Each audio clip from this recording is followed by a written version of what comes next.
Ibu Dr. Insinyur Lilis Heri Miss Cici MSI dengan tema lanjut usia dan kemandirian. Persilakan. Terima kasih Bu Dian selaku MC dan moderator ya sekaligus. Baik Bapak dan Ibu, selamat pagi. Assalamualaikum warahmatullahi wabarakatuh. Pertama sekali saya mengapresiasi atas terselenggaranya kegiatan pada pagi hari ini. Ini sebagai bentuk kangen daripada para pengurus di LLI di pusat terhadap Bapak dan Ibu yang ada di provinsi, kabupaten, dan kota. Yang terhormat Bapak Wakil Ketua Umum dan juga Bapak Sekjen serta para pengurus LLI pusat. Yang terhormat juga tadi Bapak Margowiono ya Pak, terima kasih sudah berkenan hadir. Dan juga Bapak Ibu dari LLI Provinsi, Kabupaten, Kota. Salam kenal Bapak dan Ibu, ini para senior dan sesepuh saya yang saya harus belajar banyak dari Bapak dan Ibu.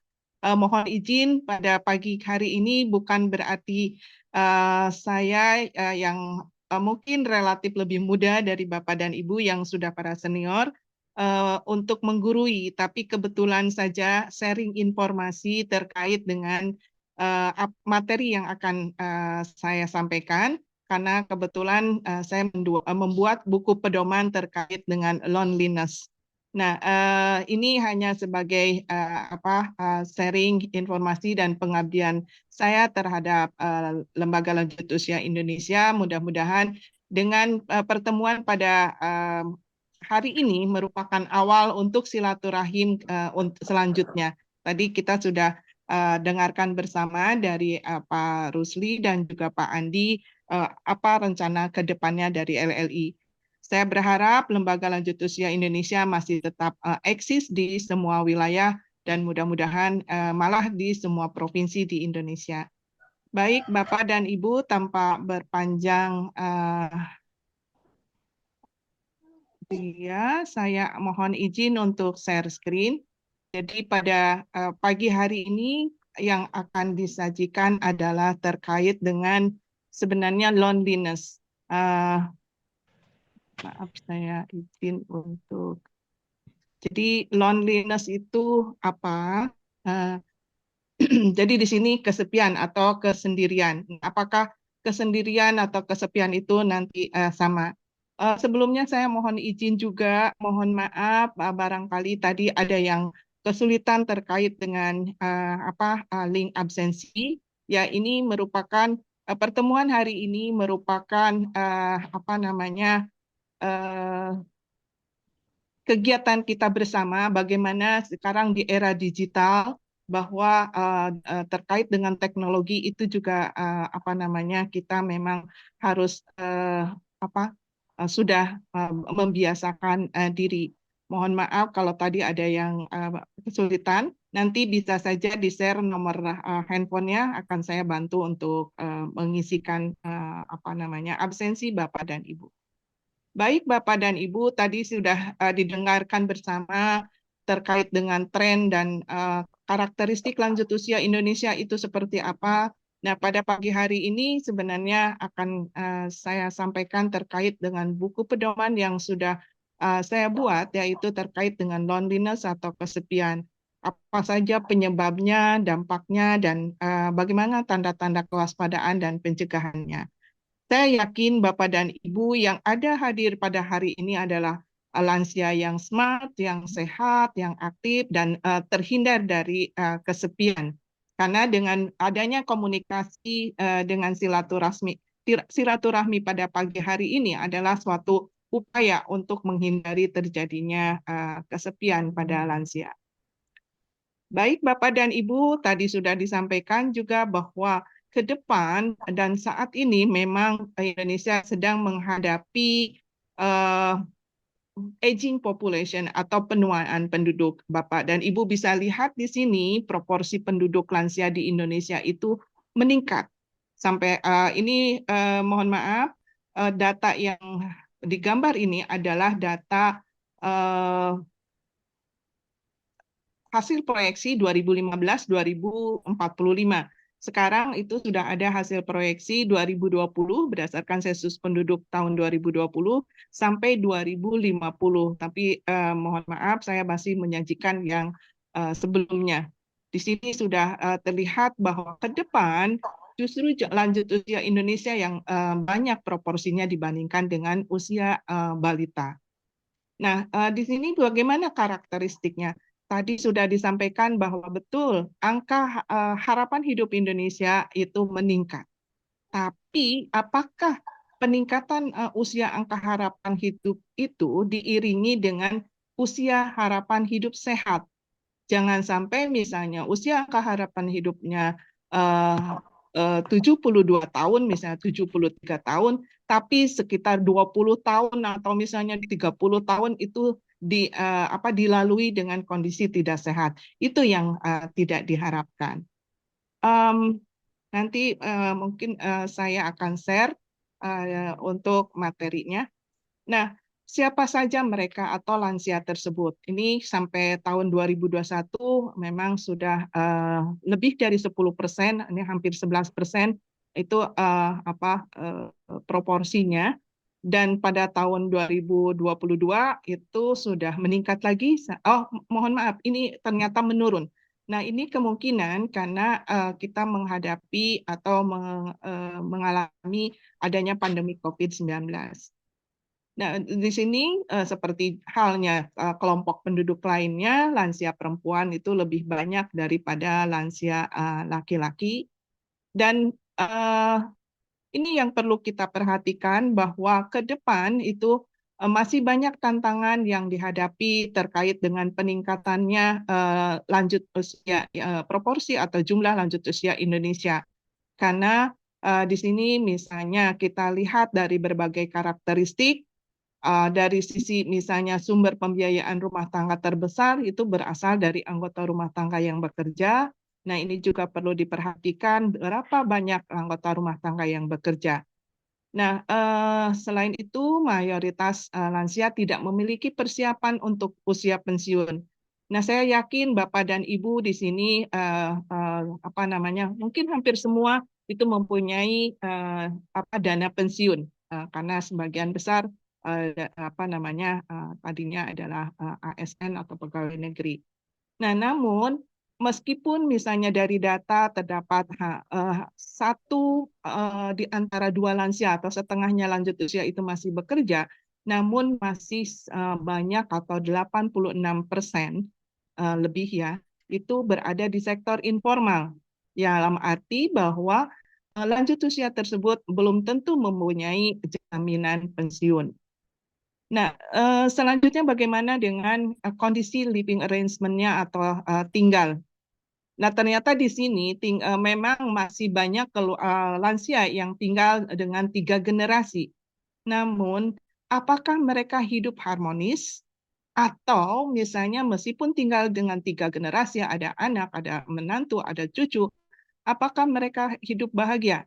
Jangan-jangan misalnya meskipun di dalam satu keluarga yang banyak anggota keluarganya malah mengalami kesepian karena zaman sekarang kan gap antar generasi juga cukup tinggi, misalnya komunikasi kurang seperti itu yang perlu dihindari atau dicegah. Nah, satu hal lagi yang perlu diperhatikan adalah dari data yang grafik yang sebelah kiri ini, ternyata lanjut usia yang tinggal sendiri ini juga mengalami cukup peningkatan. Jadi ini yang perlu juga diperhatikan ke depannya. Apakah misalnya lanjut usia yang tinggal sendiri itu cukup misalnya jaminan pendapatannya, jaminan pensiunnya, atau misalnya kesehatannya dan sebagainya. Nah, ini Bapak dan Ibu yang perlu diperhatikan bahwa dari segi pendapatan atau pengeluaran atau kondisi ekonominya ternyata paling banyak itu memang di tingkat yang rendah atau 40% terbawah seperti di gambar sebelah kanan bawah ini. Nah, ini yang perlu diperhatikan juga terkait tadi sektor informal dan juga tingkat pendapatannya rendah. Nah, baik Bapak dan Ibu, topik yang akan disampaikan pada kali ini adalah terkait kesepian lansia. Nah, ini memang harus diwaspadai. Nah, lansia yang merasakan kesepian itu belum tentu tinggal sendiri. Jadi, itu perlu diidentifikasi. Belum tentu lansia yang tinggal sendiri merasakan kesepian, atau misalnya lansia yang tinggal bersama anggota keluarga lainnya, itu belum tentu tidak kesepian. Di sini ada beberapa definisi yang coba saya sampaikan dari berbagai sumber, bahwa seseorang merasa kesepian itu merasa dalam kesendirian, meskipun misalnya di sekelilingnya itu banyak orang, karena dia merasa bahwa tidak ada orang lain di sampingnya, tidak ada orang yang mengajak misalnya bicara atau komunikasi, jadi seperti terabaikan. Pengertian lain bahwa perasaan yang dirasakan oleh seseorang ketika kebutuhan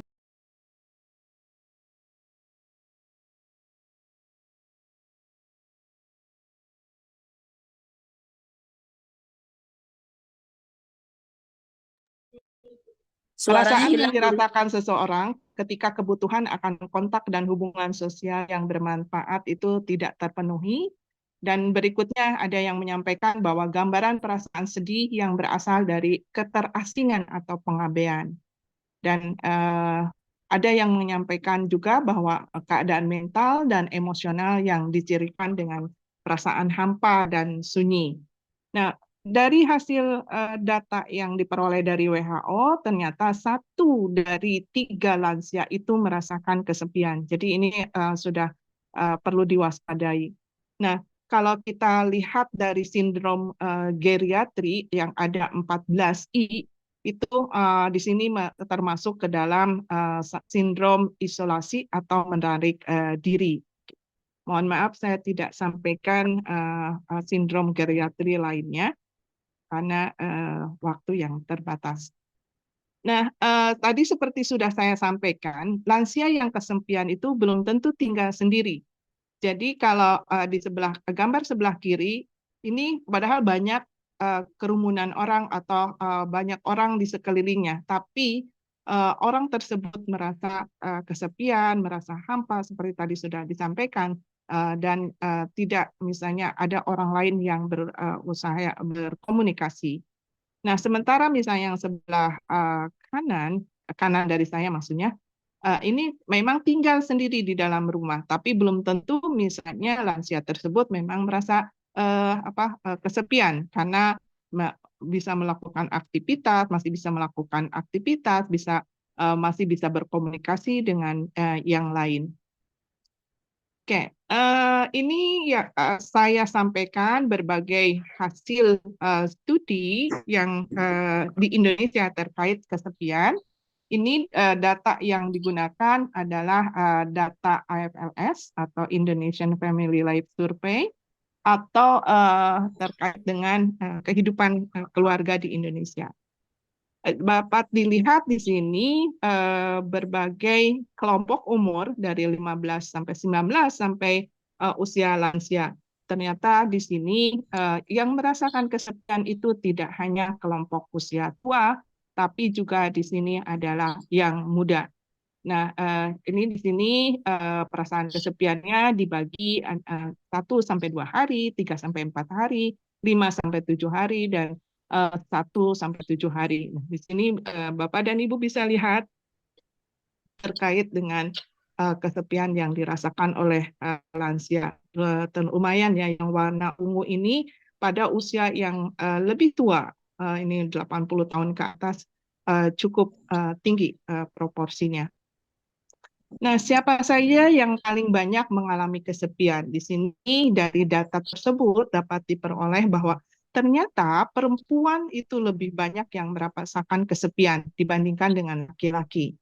Dan kalau dilihat dari pendidikan, ternyata yang berpendidikan SLTP ke atas itu lebih tinggi proporsi atau prevalensi mengalami kesepian dibandingkan yang tidak sekolah atau sampai tamat SD.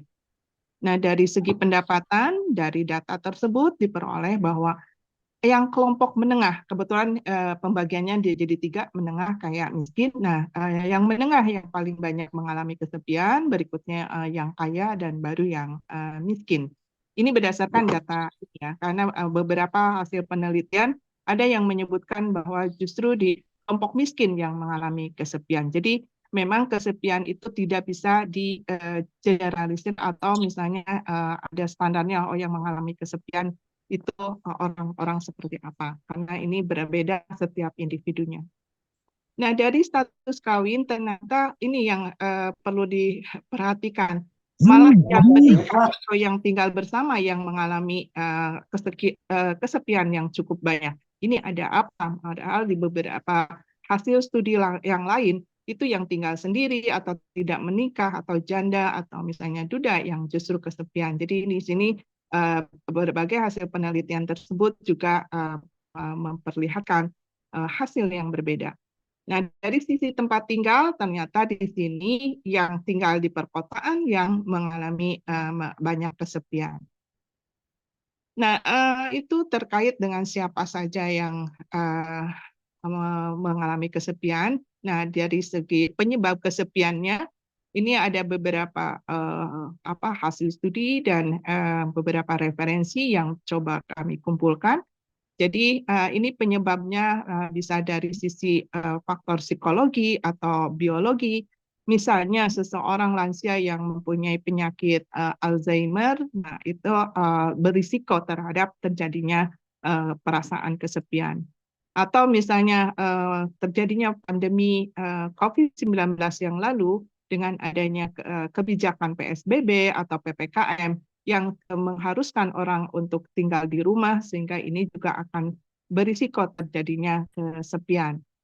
Nah, faktor lainnya terkait misalnya adanya ditinggal anggota rumah tangga atau misalnya pasangannya atau anak atau anggota rumah tangga yang lainnya yang sangat dekat misalnya dengan orang tersebut.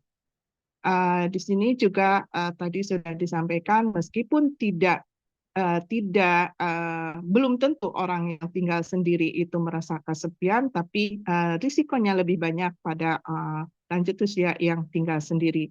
Tentunya ini yang perlu diwaspadai dan perlu kita ajak untuk bersama-sama misalnya melakukan kegiatan kelompok atau misalnya ikut dalam organisasi seperti Lembaga Lanjut Usia Indonesia ini.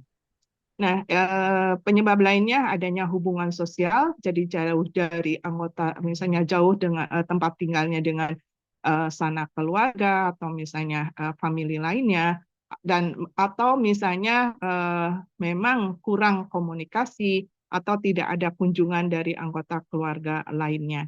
Ini yang menjadi salah satu penyebab kesepian juga. Nah, ini yang perlu diperhatikan juga bagaimana dampak kesepian. Kenapa perlu kita perhatikan juga? Karena kadang-kadang seseorang juga tidak mengetahui misalnya apakah saya merasa kesepian atau tidak dan bagaimana dampaknya. Nah, tentunya ini sangat erat kaitannya dengan kesehatan, baik kesehatan secara psikis atau mental dan juga fisik. Bahkan dari beberapa hasil studi itu diperoleh informasi banyak yang mengalami kesepian karena tidak ditangani dengan baik atau tidak ada upaya penanganan dari pihak lain, maka terjadi kasus bunuh diri sehingga menyebabkan kematian. Nah, dampak lain selain kesehatan juga terhadap ekonomi, yaitu terhadap kesejahteraan. Ini juga sudah banyak hasil penelitian yang dilakukan, dan kalau misalnya ini tidak ditangani dengan baik, misalnya kesejahteraan yang menurun dan sebagainya, itu akan berdampak juga kepada larinya ke kesehatan dan juga nanti pada kematian. Baik, Bapak dan Ibu, ini terkait dengan tanda kewaspadaan kesepian. Jadi misalnya tidur itu tidur misalnya mengalami gelisah atau di luar misalnya kondisi normal yang biasanya, Nah, semakin merasa kesepian, maka semakin gelisah tidurnya. Ini salah satu gejalanya atau tandanya. Nah, lebih cenderung konsumtif. Jadi meningkatnya kebiasaan membeli barang, misalnya pergi ke mall dan membeli barang tidak dengan misalnya sesuai kebutuhan begitu. Yang penting melampiaskan atau misalnya rasa kesepiannya tersebut. Nah, terjadi juga perubahan di lingkungan sekitar, misalnya tadinya ada teman atau tetangga yang cukup dekat, bisa berkomunikasi, tapi tiba-tiba pindah seperti itu, atau misalnya ada perubahan lingkungan di rumah atau masyarakat. Tanda lainnya yaitu penurunan nafsu makan dari biasanya, misalnya tadinya ya agak sulit makan, sehingga ini kalau tidak ditangani dengan baik maka akan terjadi malnutrisi atau kurang gizi. Nah, kurang gizi pada lansia juga harus diwaspadai karena ini dapat berdampak pada kesehatannya. Ada lagi yang menyampaikan bahwa tanda dari kesepian itu misalnya dengan memberikan rasa hangat di dalam tubuh misalnya, atau di situ kalau misalnya ada bathtub di kamar mandinya itu berendam dengan air panas misalnya, ya hangat begitu ya, atau misalnya kalau ada eh, air hangat gitu berlama-lama supaya badannya terasa hangat begitu. Nah, itu beberapa tanda kewaspadaan. Jadi di sini ada lagi yang tanda kewaspadaan lain, yaitu misalnya tadinya sering ditelepon oleh anggota keluarga, misalnya anak, cucu, menantu, seperti itu, tapi mengalami penurunan misalnya, sehingga merasa kok jadi frekuensinya berkurang. Atau karena misalnya ada gangguan misalnya dalam hal mobilitas, harus misalnya menggunakan tongkat atau menggunakan kursi roda, sehingga aktivitasnya kurang terganggu. Dan kalau ini misalnya tidak ada pendamping yang memberikan motivasi atau membantu untuk melakukan aktivitas, ini tentunya bisa berdampak pada kesepian. Saya sangat termotivasi dengan Pak Sumiarno. Tadi sudah menyampaikan bahwa di usia tua itu harus tetap semangat ya Pak ya, meskipun misalnya sudah ada beberapa keluhan begitu. Nah, yang lainnya adalah berteman dengan yang kesepian, harus hati-hati karena ternyata dari beberapa referensi dinyatakan bahwa kalau misalnya ada teman yang merasa kesepian, kalau orangnya tidak bisa memanage dengan baik, misalnya itu akan menular dan merasakan kesepian juga. Yang selanjutnya adalah ketika lebih banyak tinggal di rumah, dan tentunya tinggal di rumah tidak ada aktivitas yang untuk mengisi waktu luangnya, sehingga lebih banyak melamun dan ujungnya adalah merasa kesepian. Baik, ini tinggal ya terakhir, ini slide terakhir. Bagaimana upaya penanganannya? Di sini sebenarnya ada satu referensi yang terkait dengan upaya penanganan. Jadi ada 9 strategi yang bisa dilakukan bergabung dengan kelompok sebaya atau peer group. Jadi ini sangat baik sekali. Ada lembaga lanjut usia Indonesia sampai ke level misalnya kabupaten kota, dan nanti bisa langsung misalnya terhadap lanjut usia. Dan ini juga merupakan suatu wadah untuk aktivitas dari para lanjut usia, bahwa setelah pensiun itu bukan akhir segalanya, tapi setelah pensiun adalah awal dari karir kedua. Seperti tadi sudah disampaikan oleh Pak Sumiarno juga, bahwa setelah pensiun itu tidak harus misalnya segala macamnya menurun, baik sosial, ekonomi, dan juga fisik, tapi bisa tetap semangat. Nah, mencari dukungan daring atau online, nah ini yang saya sampaikan kepada Bapak Sekjen waktu itu, ayo kita membuat acara secara online supaya kita bisa bersilaturahmi dengan para pengurus anggota LLI di seluruh Indonesia, dan sudah meskipun misalnya kita ada keterbatasan dari segi dana, tidak bisa lagi seperti sebelumnya, misalnya berkumpul misalnya di Jakarta, tapi kita bisa memulainya secara online gitu. Mudah-mudahan ke depan bisa lagi berkomunikasi secara offline, misalnya di Jakarta atau di mana begitu. Yang keempat adalah memperkuat hubungan sosial atau pertemanan, mengadopsi hewan peliharaan. Nah, ini yang waktu itu saya belum paham betul kenapa misalnya orang tua senang misalnya dengan bicara dengan misalnya kucing atau memelihara ikan dan sebagainya. Ternyata ini merupakan salah satu cara bagaimana mereka menghindari dari rasa kesepian.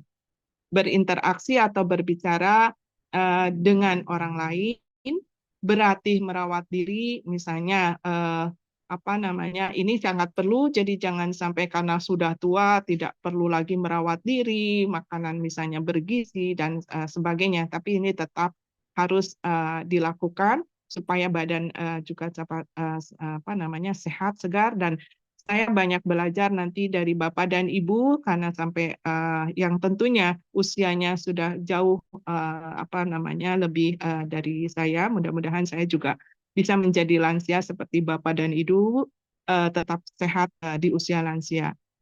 Tetap mengisi waktu dengan kesibukan. Ini juga penting menghindari misalnya nanti lebih banyak melamun, jadi terpikir hal-hal yang nantinya malah membuat sedih dan perasaan hampa. Yang terakhir adalah ketika misalnya memang sudah terjadi rasa kesepian dan memang sudah perlu penanganan seorang tenaga medis atau terapis. Nah, ini perlu adanya konsultasi dengan terapis. Jangan sampai misalnya dibiarkan seperti tadi akhirnya ada kasus itu kebetulan ya kasusnya di luar negeri jadi bunuh diri dan juga akhirnya berdampak pada kematian. Atau seperti yang waktu beberapa bulan lalu ya kalau tidak salah atau tahun lalu itu ada kasus misalnya menderita sakit terus mungkin karena penyakitnya tersebut akhirnya bunuh diri begitu padahal di situ ada anaknya, ada istrinya dan sebagainya. Nah, ini yang perlu kita hindari. Terakhir Bapak dan Ibu, ini pesan terkait kesepian yang ada di buku pedoman itu nanti mudah-mudahan ketika buku pedomannya sudah bisa dicetak, saya bisa atau misalnya sudah selesai dan sudah dipublikasi, saya akan share kepada Bapak dan Ibu. Nah, ini ada dua, jadi bisa dari internal dan juga eksternal, jadi dari dalam diri sendiri ketika sehat. Nah, terutama ini sebenarnya untuk para pralansia atau generasi muda, mempersiapkan diri dengan menjalin kontak sosial, silaturahmi, kumpul bersama dengan orang-orang misalnya, dan menjaga komunikasi, mengikuti pendidikan sepanjang hayat. Ini tentunya misalnya tidak harus formal, tapi juga bisa non-formal, atau yang penting ada kegiatan. Seperti halnya di WHO pada tahun 2002 meluncurkan terkait dengan konsep active aging atau kelanjutusiaan aktif. Salah satunya adalah salah satu pilarnya adalah terkait dengan partisipasi. Partisipasi di sini tidak harus yang bersifat ekonomi atau menghasilkan uang, tapi juga dalam hal misalnya beraktivitas secara sosial. Menggunakan media untuk kontak sosial, nah ini ternyata alhamdulillah hari ini kita bersama bisa berkomunikasi meskipun misalnya lewat Zoom atau menggunakan teknologi yang ada. Ini juga mungkin di sini LLI yang di daerah ada kelompok senam atau misalnya reuni. Ini juga bentuk reuni LLI ya di pusat dan juga provinsi, kabupaten, kota. Nah, tentunya ini juga perlu ada kegiatan yang disesuaikan dengan kondisi tubuh dan minat. Jadi ini juga sangat penting supaya tidak ada rasa keterpaksaan di dalam dirinya. Jadi tetap rasa senang dan ada kesibukan. Nah, bila rasa sepi datang, ya berusaha untuk mencoba berkomunikasi dengan yang lain, baik lewat telepon atau misalnya kalau dekat dan masih bisa mobilitasnya masih memungkinkan, itu bisa mengunjungi misalnya teman, saudara atau tetangga. Nah, dari orang lain atau eksternal ini ya tentunya perlu ada upaya juga melakukan kunjungan atau kontak sosial dari anggota lain dan sebagainya. Mudah-mudahan ini merupakan suatu upaya bagaimana menularkan misalnya pengetahuan terkait dengan kesepian ini, Bapak dan Ibu bisa juga menarik nanti para lansia lain yang belum misalnya yang tidak harus menjadi pengurus anggota, tapi bisanya lanjut usia yang ada di sekitarnya supaya terhindar dari kesepian tersebut. Hal terpenting dan utama melakukan kegiatan keagamaan dan mendekatkan diri pada Tuhan Yang Maha Esa. Baik Bapak dan Ibu, ini materi yang sedikit saya sampaikan kepada Bapak dan Ibu, mudah-mudahan bisa bermanfaat untuk kita bersama, dan saya juga mohon maaf sekali lagi bukan berarti menggurui, hanya saling berbagi, dan saya yakin Bapak dan Ibu itu sudah lebih dahulu pengalamannya daripada saya. Ini kebetulan menyampaikan apa yang saya tulis di buku pedoman terkait dengan loneliness atau kesepian dan bedanya dengan kesendirian. Baik, Bapak dan Ibu, itu yang bisa saya sampaikan. Mohon maaf kalau ada hal-hal yang kurang berkenan dan kurang dipahami. Saya akhiri. Wabillahi taufik wal hidayah. Wassalamualaikum warahmatullahi wabarakatuh. Kami Waalaikumsalam. kembalikan kepada Ibu Dian. Terima kasih, Ibu Dian. Terima kasih Ibu Dr. Lilis. Apa yang disampaikan beliau tema yang cukup menarik, lansia dan kesepian.